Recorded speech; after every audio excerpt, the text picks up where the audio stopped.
বিশ্বের সর্বকনিষ্ঠ বিশ্ববিদ্যালয়ের চ্যান্সেলর হিসেবে গ্রিনেস ওয়ার্ল্ড রেকর্ডের জায়গা করে নিয়েছেন পাকিস্তানি তরুণ শিক্ষাবিদ মোহাম্মদ শাহজেব আওয়ান। মাত্র ২৯ বছর বয়সেই তিনি দায়িত্ব নিয়েছেন দেশটির ন্যাশনাল ইনস্টিটিউট অব টেকনোলজি NITর চ্যান্সেলর হিসেবে।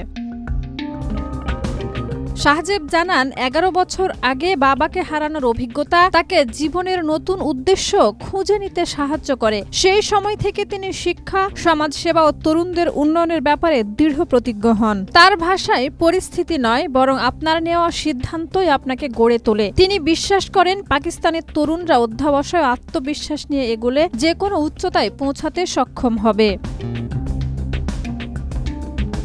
নিজের রেকর্ডকে তিনি শুধু ব্যক্তিগত অর্জন নয় বরং দেশের তরুণদের জন্য অনুপ্রেরণার প্রতীক হিসেবেও দেখেন। তার মতে, বয়স কখনোই সাফল্যের পথে বাধা নয়, NITর উত্থান তারই প্রমাণ। শাহজেব দৃঢ়ভাবে বলেন, এটা মাত্র শুরু। ভবিষ্যতে NIT আরও শক্তিশালী ভূমিকা রাখবে এবং নতুন প্রজন্মকে আধুনিক জ্ঞান, বাস্তব অভিজ্ঞতা এবং ভবিষ্যতের চাকরির বাজারে প্রতিযোগিতা করার সক্ষমতা গড়ে তুলতে সহায়তা করবে বলে তিনি আশা প্রকাশ করেন।